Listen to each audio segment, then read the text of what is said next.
Bueno, mi querido Daniel Stingo, mi querido Rodrigo Herrera, tenemos en este momento el honor de recibir en este programa a un periodista, historiador, escritor español, autor de varios libros sobre la política chilena en las últimas décadas, entre los que se destacan Chile, la herida abierta, del año 2001, Compañero presidente Salvador Allende, una vida por la democracia y el socialismo, de 2008, Allende, la biografía, de 2013, Pinochet, biografía militar y política, de 2019, y Entre la araña y la flecha, la trama civil contra la unidad popular, de 2020. Eso entre varios más, por supuesto. Así que bienvenido a La Voz de los que Sobran. Nos sentimos muy orgullosos de tenerlo esta mañana. Mario Amorós, muchas gracias por conectarte con nuestro país, con también nuestros temas aquí en Radio Sach y en La Voz de los que Sobran. Gracias, Alejandra. Un saludo para todos. Muchas gracias por el saludo ayer también, ¿eh? Lo vi en las redes sociales, sí. Muchas gracias. Fíjate que quisimos invitarte porque se cumplen ya 30 años de la publicación del informe Rettig. Y la verdad es que a veces ayer estuve con pobladoras de la Bandera, por ejemplo, vecinas que son luchadoras desde hace muchos años, y ellas me conversaban y me decían, ¿sabes qué? A veces en esta época me siento como si hubiese vuelto a los 80.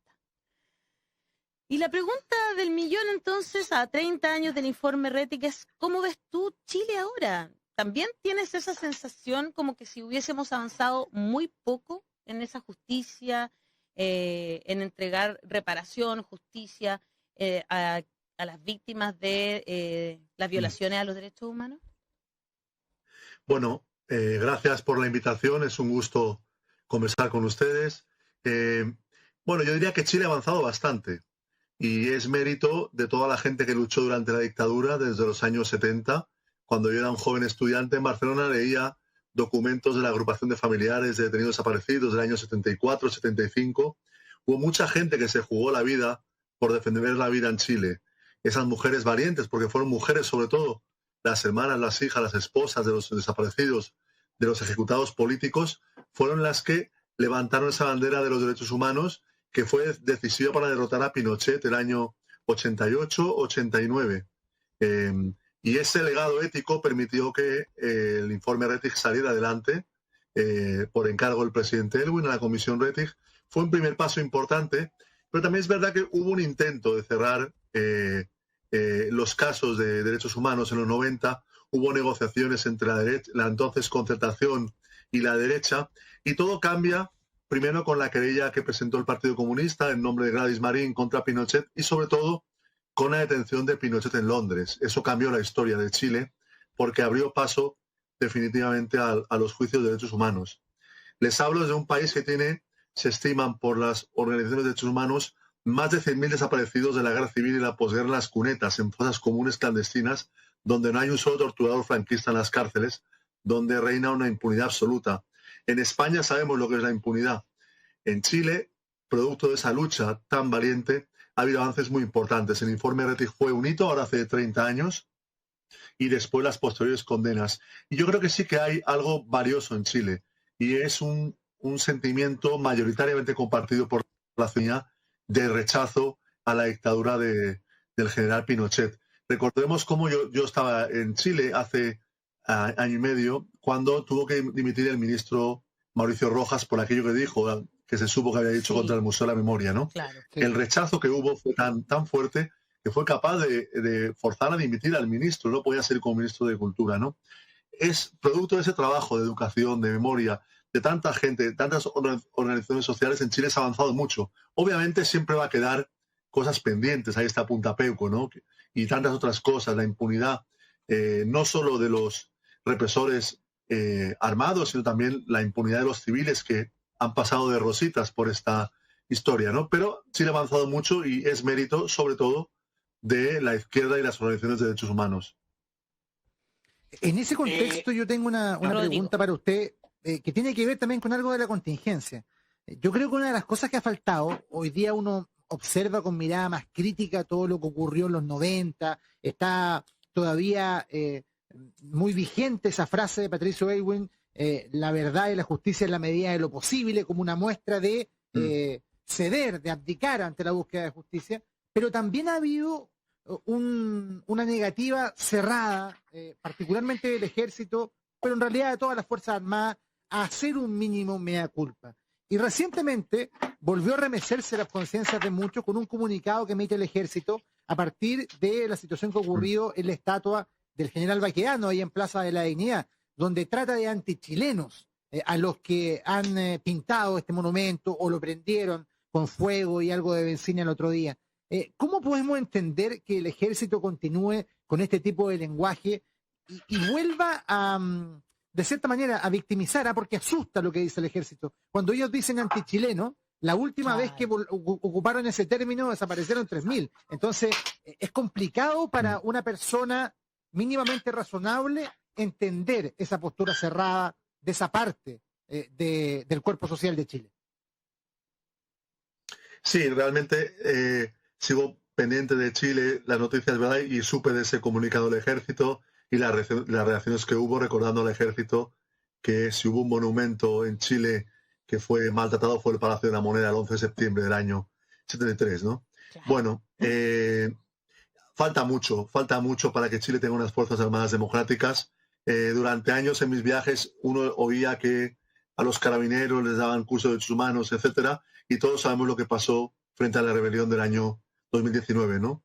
Ese espanto de más de 400 personas que perdieron la visión al menos en un ojo, esa represión tan atroz, nos habla de un ejército y unas Fuerzas Armadas en general, que dejando al margen los casos de corrupción que el periodista Mauricio Weibel con un gran trabajo ha destapado junto con otros periodistas, dejando al lado eso, solo en lo puro del uso de la violencia contra el pueblo chileno, queda un gran camino. ¿Cuándo será posible que Chile tenga unas Fuerzas Armadas democráticas?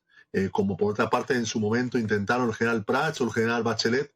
Queda mucho para arrancar esa visión del enemigo interno y la utilización increíble de la violencia como para la represión de las movilizaciones sociales, ¿no? Y siempre surgen estos hechos de repente, ¿no? De repente que a mí me espantan leer ese tipo de comunicados. En España también ha habido gestos así últimamente de las Fuerzas Armadas y bueno, también infunde bastante temor, porque cuando conoces la historia no es para bromear con ello. Mario, a ver, yo leo acá que usted nació exactamente un mes antes del 11 de septiembre del 73. El 11 de agosto del 73. Y leo, bueno, que es licenciado en periodismo, que es licenciado en historia y además doctorado en historia. Y empiezo a ver los libros, y tiene, pero N libros, ¿cuántos libros, Dios mío? Pero además leo que también tiene novela. Yo quiero ir a una parte un poco más... No, aquí dice que hay una novela, no sé si estoy equivocado en esta... dice novela. Está mal. Ya, ok. No me llega el talento para eso. Mentira, no dice novela, dice novelda. Dice novelda, no novela, qué idiota. Novelda, ese es mi pueblo. La memoria. Sí. Claro. Sí, soy un imbécil, perdón. Ahora, la pregunta es, usted acá, lo que leo, tiene muchísimo sobre Chile, pero también tiene muchísimo sobre España. Y sobre todo histórico, ¿no? Mucho histórico. ¿Qué lo hizo? Porque usted podría haber seguido escribiendo sobre España, sobre Francia, sobre Filipinas o sobre Uruguay. ¿Qué lo hizo encontrarse con Chile y prestarnos tanta atención y sacar estos excelentes libros, ¿no? Como Entre la araña y la flecha, que sobre Chile, biografía de Pinochet, Rapa Nui, bueno, y muchas más, digamos. ¿Qué lo hizo? Y perdón la pregunta, pero ¿qué lo hizo? Mirar a Chile. Conectarse con... Claro. En Filipinas no hay empanadas de pino ni vino bueno, ¿no? Ahí está la clave. Bueno, que me disculpen los filipinos, ¿no? Que impidieron llegar a Pinochet allá del año 81. Sí, pues. Sí. Bueno, a mí lo que me vincula a Chile inicialmente es que quedé, yo diría deslumbrado, porque recuerdo muy bien aquel tiempo, fascinado cuando descubrí la figura del presidente Allende y el periodo de la Unidad Popular, ¿no? A mí me impactó mucho descubrir todo aquello, es algo para una persona como yo de izquierdas, de familia de izquierdas, ese periodo de la UP con ese entusiasmo político de la gente en Chile, que todos conocemos, ¿no? Todas las dimensiones, la música, la poesía con Neruda, la figura de Allende, los partidos, también partidos de oposición a Allende, que eran grandes partidos en aquel tiempo, ¿no? Todo eso me hizo viajar a Chile muy tempranamente, empezar a escribir como periodista y después el azar de la vida. También debo decir que llevo varios meses con un libro de historia de España porque acabé realmente saturado, después de hacer la biografía de Pinochet, del dictador, acabé muy saturado mentalmente de Chile porque fue un trabajo tremendo, ¿no? Claro. De 800 páginas, y ahora me tomé un respiro de un año y saturándome de historia de España, ¿no? Y bueno, espero que la pandemia permita viajar pronto a Chile para retomar proyectos que tengo ya. Pero en cualquier modo, primero que la historia de Chile es apasionante y segundo también lo personal, ¿no? Porque yo recuerdo en mi primer viaje en el año 97 conocí a doña Tencha Bussi y le di un abrazo, la abracé como un oso. Claro, me quedé, cuando la vi me quedé paralizado. Gente como Tomás Mulián, como Jacques Chonchol, como Bolodia Teitelboim, gente muy importante como Gladys Marín. Bueno, realmente para un historiador joven es conocer a los protagonistas de la historia, pues es algo realmente fantástico, ¿no? Y después, bueno, el azar de la propia vida que me ha ido yendo para allá, y también que es verdad que allá mis trabajos han sido muy bien recibidos, ¿no? Y eso, más allá de todo, es para mí una gran recompensa moral, saber que el trabajo que hace, bueno, pues a mucha gente le interesa. A propósito que ya nos metimos en la historia de Chile, ¿verdad? Y tú estabas hablando de la figura de Pinochet y de Allende. En este libro, Entre la araña y la flecha, ¿verdad? La trama civil contra la unidad popular, se hace como una especie de radiografía de lo que pasó en ese momento, en ese gobierno socialista que tú bien decías que fue como una esperanza en un momento, ¿no? ¿Cómo ves, de qué forma se desenvolvió la derecha en ese tiempo para poder seguir perpetuando las estructuras de poder, básicamente, ¿no? Y que no nos pase lo mismo, digo yo, ahora que estamos a puertas de un proceso constituyente, hay que mirar la historia para que no nos suceda lo mismo. Parece que se ha quedado pegado. Oh, pero no, está pensando la respuesta. Está pensando la respuesta. Está quedado pegado. Oye, qué interesante lo de Mario en todo caso. Vamos a retomar con él un hecho de la causa. De todas Porque maneras, en realidad él, tú sabes que él es el hombre que más ha tenido acceso, junto con Juan Cristóbal Peña, a los archivos personales de Pinochet, a su ficha en la escuela militar, claro. Por supuesto también su antecedente académico. Es un hombre que profundizó de manera importante en la figura del dictador. Entonces, bueno, es interesante también que conocer la perspectiva de una persona que desde el extranjero se interesa en la figura, porque nosotros ya lo tenemos suficientemente marcado y cargado, ¿cierto? Entonces, sería interesante que nos respondieran lo que nos plantea la Ale. Y además que a veces yo por lo menos, no sé, ustedes siento que España somos tan similares en algunos procesos, ¿no? También hay impunidad. Con Franco también quedaron en la impunidad muchos. Lo estaba diciendo de mucho, incluso mucho más que acá, te diría. Claro, sí. Mucho más que acá. Entonces, Oye, muy interesante. Él tuvo... ¿Cómo? Dale. No, te decía que él tuvo acceso a la comunicación epistolar, porque fueron varias cartas, entre Pinochet y Franco. Bueno, de ahí volvió Mario, seguramente después le podemos preguntar por eso, pero se nos había quedado congelado unos minutos, Ale. Sí. Yo estaba preguntando, Mario, sobre no sé si alcanzaste a escuchar la pregunta. Yo escuchaba. Bueno. Dale. Sí. Oh. No, porque se escucha mal. Oye, hay veces en España... Al otro lado del Atlántico. ¿Ah? Hasta allá llegó el llega brazo. No, claro, de España. No, pero en todas partes se cuece nada, ¿vieron? Sí. Sí. Lo vamos a retomar bien, sí.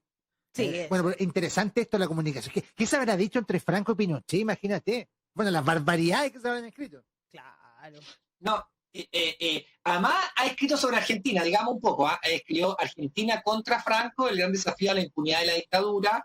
Tiene un par de libros también con referencia a Argentina. Y el hilo rojo, Memorias de dos familias obreras, incluye un documental de 60 minutos codirigido con Javier Couso. ¡Wow! ¿Qué es esto? Sí. Argentina en el archivo Eipala también. ¿Viste? Tiene... Ahí está. Ahí estamos de nuevo. Ahora sí. Sí, Bueno, Javier, me cambié de sitio a ver el wifi. Sí. Pero ahora sí que sí. Ahora sí que sí. Lo escuchamos entonces, Mario, para aprovechar el tiempo. Bueno, lo de Franco y Pinochet son cartas que están en el archivo de la Cancillería, ahí en Morandé, en la paralela Morandé, como no José va a la calle. Teatinos. Sí. Teatinos 80, en la Cancillería, en el -2 está el archivo de la Cancillería y ahí están las cartas que estos dos dictadores enviaron, ¿no? Fueron cartas además muy significativas, porque en el septiembre del año 75 Franco condena a muerte a 5 personas en España y toda la comunidad internacional protestó, el Papa, la Reina de Inglaterra, todo el mundo, menos Pinochet, que apoyó a Franco en sus fusilamientos y le dijo que muy bien, que así había que combatir a la subversión, ¿no? Bueno, Wow. realmente quedó bien retratado en esas cartas. Pinochet que admiraba mucho a Franco como una parte de la derecha, como el sector más duro de la derecha de Chile a mitad del siglo pasado, ¿no? Bueno, es una parte del trabajo que hice. También pude consultar la hoja de vida. Soy el primer historiador que ha consultado la hoja de vida de Pinochet en el ejército, que es realmente interesante para hacer su biografía, porque bueno, Sí. ahí uno ve al detalle la evolución de su carrera militar con la evaluación de sus superiores, y ahí también rompí algunos mitos, ¿no? Eso. Yo justo le iba a decir que tú dijiste, Mario, a pesar de su mediocridad intelectual, fue astuto e implacable. Sí, astuto, implacable y muy hábil políticamente, porque efectivamente Pinochet en la escuela militar, hablo de memoria, que en su promoción era como el número 17 por ahí, y llegó a general de la República. De su año en la escuela militar llegaron a general 6 oficiales, entre ellos él, y consiguió entrar previamente en la escuela de la Academia de Guerra del Ejército para ser oficial de Estado Mayor. Le costó mucho, pero fue avanzando peldaño a peldaño en el ejército, sabiendo moverse muy bien dentro de esa institución con el tema de los ascensos, de las pasas de retiro, que eso siempre es bastante complicado. Y bueno, y llegó a comandante en jefe del ejército, nada más y nada menos que en agosto del año 73, unos 15 meses antes de pasar al retiro. Pinochet iba a pasar al retiro a finales del año 74 y después supo limpiar muy bien el ejército de los generales de su generación, que le podían tutear, que le podían corregir incluso algunas cosas o hacer observaciones para conseguir la adhesión completa del ejército a su figura y a su dictadura como Sí. un régimen personal, Mario, ¿no? Que Claro. duró 17 años. bajo ese prisma, con el conocimiento que usted tiene a partir de la investigación y el muy buen libro biográfico de Pinochet, yo no sé si da para hacer esta metáfora, pero yo creo que sí. Tal vez Pinochet en su figura representa varios de los problemas que hoy día tenemos como sociedad. Primero, en esa metáfora de la falsa intelectualidad, donde él acapara libros para darse a conocer o sentir que él tiene un sustento intelectual mayor. Los libros muchas veces ni los leía, ¿cierto? Y era la biblioteca de Pinochet es una de las más grandes que se ha visto en algún gobernante chileno en la historia. Y por otro lado también ese carácter ladino de ser un oportunista, un ventajista, que también es un problema que hoy día persevera en muchos espacios de nuestra sociedad, el aparentar y el ser ventajista. ¿Será algo que quedó marcado a fuego a partir de las características personales del dictador? Bueno, primero ahora me estoy sonriendo porque me estoy acordando de las cosas que este hombre escribía, ¿no? Por ejemplo, yo leí todos los artículos en la revista del Ejército, en Memorias del Ejército Chileno y otras, y hay un artículo suyo que habla de las operaciones de sabotaje y contrasabotaje, y dice que el jefe de las operaciones de contrasabotaje No, que las operaciones de contrasabotaje, su jefe es el jefe de las operaciones de contrasabotaje, ¿no? Dice cuestiones que de un nivel como de primero medio. Son realmente malos los libros, y él tenía ese complejo derivado de su fracaso como estudiante en el Colegio de los Sagrados Corazones de Valparaíso, donde repitió 3 cursos en la enseñanza media, ¿no? No. Esa es otra historia muy interesante, cómo el tipo entró en la escuela militar según la norma de la época en su última oportunidad. Si se demora un año más no hubiera sido milico y no hubiera podido ser oficial, ¿no? Qué bueno que lo fue, porque su papá quería que fuera pediatra. Bueno, esas características de Pinochet yo creo que son exclusivas de Pinochet. Sí. Yo creo que son exclusivas de él, ¿no? La sociedad chilena lo ha demostrado 1000 veces, tiene unas cualidades como para enfrentar este momento de ahora tan importante, ¿no? Es una cosa, antes escuchaba a Alejandra, viene un momento muy difícil porque obviamente la derecha no se va a resignar a que haya una constitución que reconozca los derechos sociales, que el pueblo de Chile merece, que supere el modelo económico que tantos beneficios le reporta. Va a ser una gran batalla, pero hay que darla, ¿no? Y ahí hay, yo creo que, a pesar de la pandemia, una gran conciencia de que es un momento que no estaba en la agenda política hace 2 años, que ha venido producto de esa gran rebelión social del año 2019, pero que es un momento histórico, porque quién sabe cuándo volverá a haber una oportunidad como esta, ¿no? Exacto. Estos momentos pasan pocas veces en la historia de los países, y ahora Chile vive uno de ellos. Y para no cometer los mismos errores que dejamos pasar seguramente durante ese gobierno de Allende, que fue muy esperanzador para muchas personas. Como tú dices, había una gran alegría en el pueblo chileno con el triunfo de Allende y mucha esperanza en su gobierno. Pero también la derecha siempre actúa de una manera así, como bien tú estás diciendo, ¿no? Para no cometer esos mismos errores. Si nos puedes describir lo que pasó ahí, pues muy resumidamente, claro, por supuesto, pero en el gobierno de Allende, entre el 70 y el 73. Bueno, es una etapa histórica completamente diferente, en un mundo que ya no existe, el mundo de la Guerra Fría, donde el proyecto político socialista, revolucionario, estaba muy bien instalado y era asumido, como fue el caso de Chile, por una gran parte de la población. Ese es un momento diferente, en un país diferente y en un contexto internacional diferente. Pero yo creo que si la unidad popular fue algo que quedó en la historia del siglo XX, fue por la inteligencia de los dirigentes de la izquierda chilena, de los dirigentes políticos y sociales, que supieron poner en el centro la unidad en torno a un programa político claro, que en cada elección uno ve el programa de Allende del año 52, 58, 64, 70, y era un programa político ajustado al Chile de la época. La reforma agraria, el cobre, estos días ha subido mucho el cobre, entiendo, Así el precio internacional del cobre, ¿no? ¿Cuánta plata para Chile? ¿Y a quién le deben eso? Al gobierno del presidente Allende, ¿no?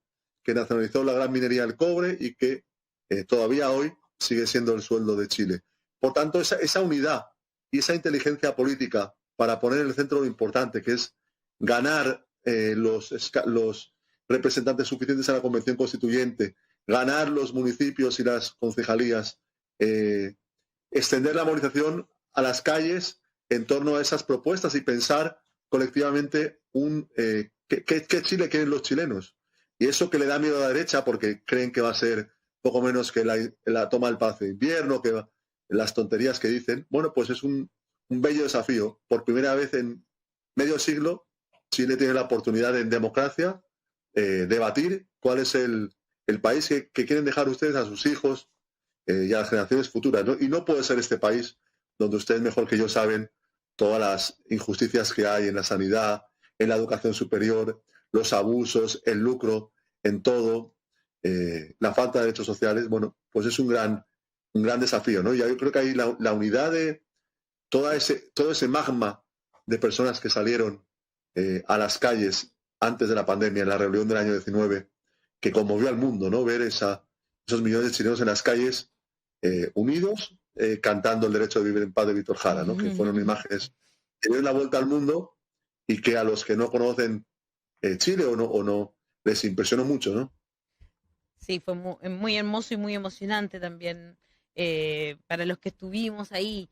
En Facebook, Daniel Andrés dice, excelente invitado Mario Amorós. Su libro La araña y la flecha muestra con lujo de detalles y documentos cómo la derecha y la DC se aliaron para destruir el proceso democrático del gobierno del UP. Aprender de la historia, dice. Graciela Silva dice, así es, la dictadura de Pinochet y de Franco fueron muy similares. Dice aquí, nuestro público, cuando son las 11 de la mañana con 35 minutos. Y estamos conversando sobre historia, ¿verdad? Estamos conversando sobre, porque hay que revisar la historia para no cometer los mismos errores. Yo por eso lo digo, estamos en un momento muy importante para Chile y no podemos cometer los mismos errores que dejamos que sucedieran en esos años. ¿Has visto? Sí.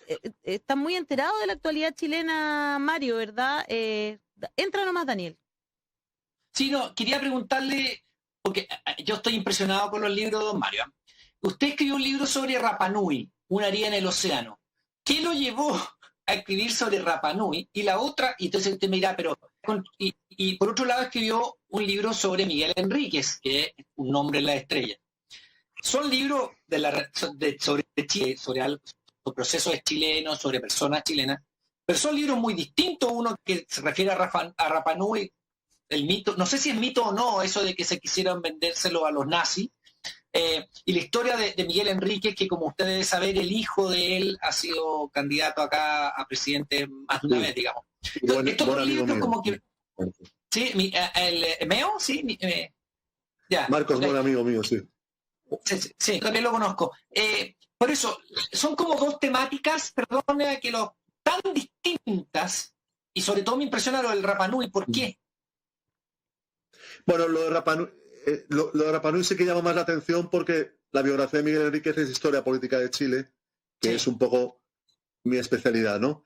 Rapa Nui, conocí la historia de la isla, que es una historia dramática, en el siglo XIX y en el siglo XX, las condiciones casi de esclavitud en que el pueblo Rapa Nui vivió hasta los años 60, a partir de una rebelión formidable que hubo allá el año 64 del pueblo Rapa Nui, como el gobierno del presidente Frei Montalva, con la ley Pascua, le dio los derechos de ciudadanía, ¿no?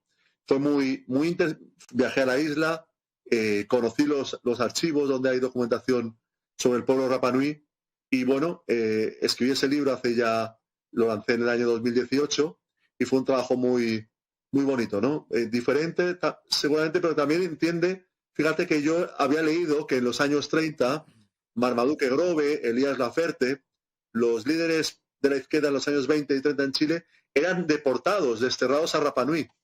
Y en la bibliografía de la época, y cuando estuve en la isla, vi los lugares donde ellos estuvieron, ¿no? Y es impresionante la distancia física, geográfica de Rapa Nui al Chile continental, o sea, nada que ver, como dicen ustedes, ¿no? Está a 4.000 kilómetros.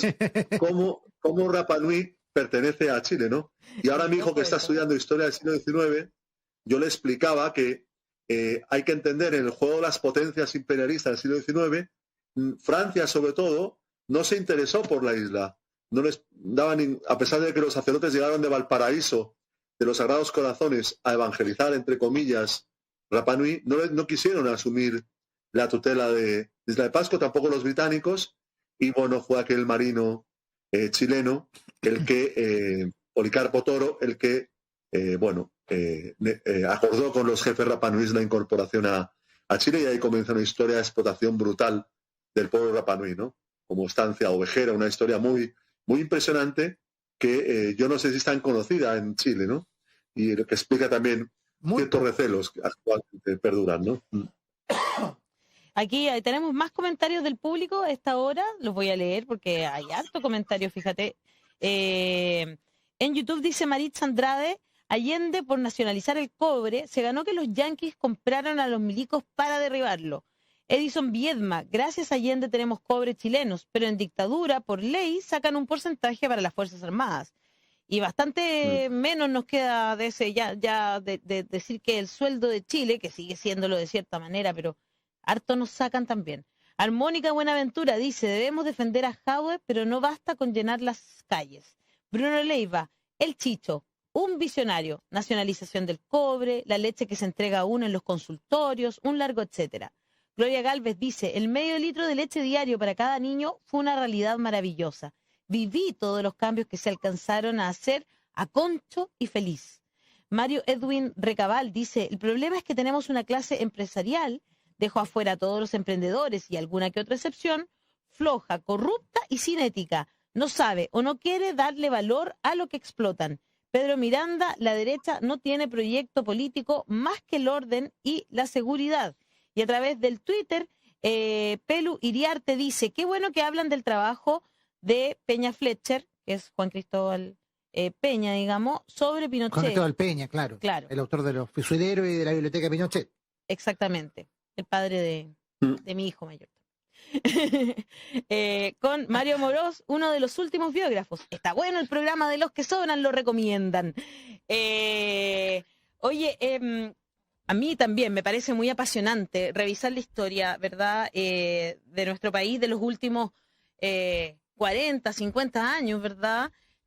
Donde íbamos, yo siempre he sentido que íbamos en esta como, íbamos tan bien, como dice, hay un dicho también acá en Chile, que digo, íbamos tan bien, ¿en qué momento? Y siento que nos pusieron una pata encima, siempre que hemos conversado sobre esto, a nosotros nos gusta mucho analizar. ¿Cuál es tu visión sobre lo que pasó y el golpe, ¿no es cierto?, militar del año 1973? ¿Este golpe fue producto de que el gobierno de Allende no logró tantas cosas o fue producto de esta alianza entre la derecha, la DC y los norteamericanos que boicotearon el gobierno de Allende también? Entonces, ¿con cuál de las dos visiones te quedas tú, Mario? Bueno, en el último libro que lancé el año pasado, Entre la araña y la flecha, dediqué un gran esfuerzo a analizar el papel de la democracia cristiana en la época de la UP y sobre todo de cara al golpe, ¿no? El archivo de Patricio Aylwin está digitalizado en Internet, el de Gabriel Valdés también está digitalizado en Internet y de hace años que he ido a trabajar el archivo del expresidente Eduardo Frei Montalva en la calle Hindenburg, en Providencia, ¿no? Por tanto, conozco a fondo los tres archivos importantes de la ADC y ahí planteé mi tesis, y es que la ADC tiene una gran responsabilidad en la preparación de las condiciones políticas que hicieron posible el golpe de Estado. El golpe de Estado, y ahí cito a Arturo Valenzuela, profesor chileno que vive en Washington, muy renombrado. Él dice en su trabajo clásico sobre el golpe de Estado que si Frei públicamente, que era presidente del Senado en agosto del año 73, en septiembre, hubiera hablado en defensa de la democracia y diciendo que no estaban a favor del golpe de Estado, ese golpe hubiera sido mucho más complicado de producirse. La ADC tuvo una gran responsabilidad, por ejemplo, con la declaración de la Cámara de Diputados, que fue el llamamiento a los militares para derrocar al gobierno de la Unidad Popular. Conté cómo se gestó esa declaración de la Cámara, cuya última redacción la hizo el propio Patricio Aylwin la mañana aquella del 22 de agosto del año 73, y sobre todo después del golpe de Estado, cómo la ADC tardó prácticamente, Aylwin sobre todo y Frei, 2 años en entender qué tipo de dictadura se había instalado en Chile. Hubo intercambio de cartas muy duros entre Aylwin y Gabriel Valdés y entre Frei y don Bernardo Leyton, donde Valdés y Leyton les recriminaron su pésimo papel en aquel momento. La ADC apoyó el golpe de Estado, justificó el golpe de Estado y se nutrió hasta junio del año 74 de los dólares que Kissinger enviaba para acabar con la democracia en Chile, que era en aquel momento acabar con el gobierno socialista de Allende, ¿no? Y a mí lo que me duele, o lo que yo creo que no está pendiente, mejor dicho, es que el año pasado, en agosto, en septiembre, hubo una gran cantidad de charlas, lamentablemente online, de conferencias, de conversatorios sobre la época de la UP en Chile, ¿no? Y la izquierda ha hecho su crítica, es decir, durante años los que eran principales dirigentes de la izquierda en aquel tiempo han planteado su visión, las falencias que hubo, los errores, pero la ADC no ha dicho nada, no ha hecho ese ejercicio de cuál fue el rol que ellos jugaron siendo un partido tan importante, porque era un partido realmente nada que ver con lo que es hoy la ADC, que ha empequeñecido, se ha achatado hasta límites que si lo vieran Frei o Aylwin les asombraría, ¿no? No han hecho esa autocrítica. Sí. Esa es una consecuencia tal vez de ese actuar y del desprestigio en que ha caído la política, pero para llevarlo también al terreno de lo que estamos viviendo hoy, hay muchos actores de la oposición que abiertamente plantean algo que antes era imposible precisamente por la cantidad de adherentes que tenía la democracia cristiana. Ellos plantean, no contemos con la DC a la hora de armar un gran frente de oposición. Porque en el fondo, por los antecedentes que todos conocemos, la DC siempre va a estar de acuerdo con mantener las condiciones estructurales del sistema. ¿Es una buena lectura la que hace una parte de la oposición chilena hoy? Es un tema complicado, ¿no? Porque en la ADC siempre ha habido dos almas, digamos, y las hubo en el año 73, las hubo en los años 80 y las hubo también recientemente, ¿no? Hay un alma que está con la izquierda, que está con los cambios de fondo, esa alma que enlaza con la tradición de Bernardo Leighton, de Radomiro Tomic, de Rafael Agustín Gumucio, y está el alma que fue profundamente anticomunista, que cuando tuvo que elegir entre socialismo y democracia o capitalismo y dictadura, eligió capitalismo y dictadura frente a socialismo y democracia. Bueno, es un tema complicado. Yo recuerdo perfectamente cuán desleal fue la ADC durante el último gobierno de la presidenta Bachelet, donde eran casi un caballo de Troya dentro del gobierno boicoteando las reformas de fondo, ¿no? Por suerte la ADC hoy es un partido minúsculo, pequeño, no es determinante electoralmente, pero efectivamente en el escenario chileno tan atomizado de hoy viene la carrera presidencial después de las elecciones del 11 de abril y a mí me gustaría que la democracia cristiana fuera consecuente con lo mejor de su historia, incluso con aspectos muy avanzados del gobierno de Frei Montalva, como fue la reforma agraria, incluso en aquel momento la chilenización del cobre, ¿no? Claro. Pero está la tentación de esa ADC reaccionaria, cargada de prejuicios, que efectivamente tiene vínculos muy fuertes con el modelo y con la defensa del modelo. Absolutamente. De hecho, acabamos de hablar con el único diputado que votó en contra del estado de excepción de la DC. Siguen comportándose de esa manera hoy, casi como gobernando con Piñera, ¿no? Y con ese poco apoyo que tiene Piñera, por último, por cálculos políticos, es casi como incomprensible que sea así. Es bien impresionante realmente. Como que siguen, a lo mejor, claro, en el gobierno de Bachelet era más claro, porque supuestamente ellos estaban dentro de su gobierno, y terminaron, claro, siendo como una muralla a cualquier tipo de cambio. Siendo oposición. Claro, pero acá, en términos parlamentarios, también le aprueban leyes que nos parecen insólitos a quienes somos del otro lado, digamos, de oposición. Y que ellos además no hayan hecho una autocrítica sobre la participación que tuvieron en el golpe también es muy real. Eso como que a veces nos olvidamos de eso, pero es muy real. No dijeron nada en septiembre del año pasado, cuando hubo una gran cantidad de noticias de prensa, a pesar de toda la pandemia, hubo una gran cantidad de actividades. La ADC no dijo ni mu. Yo ahí escribí un artículo en el periódico interferencia.cl donde expliqué largamente mi planteamiento. Interesantísima conversación con Mario Amorós, periodista e historiador, a quien le agradecemos haber puesto los ojos sobre Chile y ayudarnos a analizar y entender nuestra propia historia. Mario Amorós, muchas gracias por estar esta mañana conectado con La Voz de los que Sobran. Esperamos tenerte en otra ocasión también, quizás podría ser después para analizar, por ejemplo, las próximas elecciones. Sería súper interesante porque son resultados. Y en España está la grande, ¿eh? Sí, también deberíamos hablar de España. También está brava la cosa. Sí. Yo vivo en Madrid y hoy anunciaron elecciones para un día martes de mayo, o sea, está hoy la cosa aquí revuelta políticamente. Está tan revuelta. Así no nos aburrimos. Sí, eso es lo bueno. Muchas gracias por tu sencillez, por tu buena voluntad. Muchas gracias, Mario Amorós, periodista e historiador que en esta mañana ha estado aquí en La Voz de los que Sobran.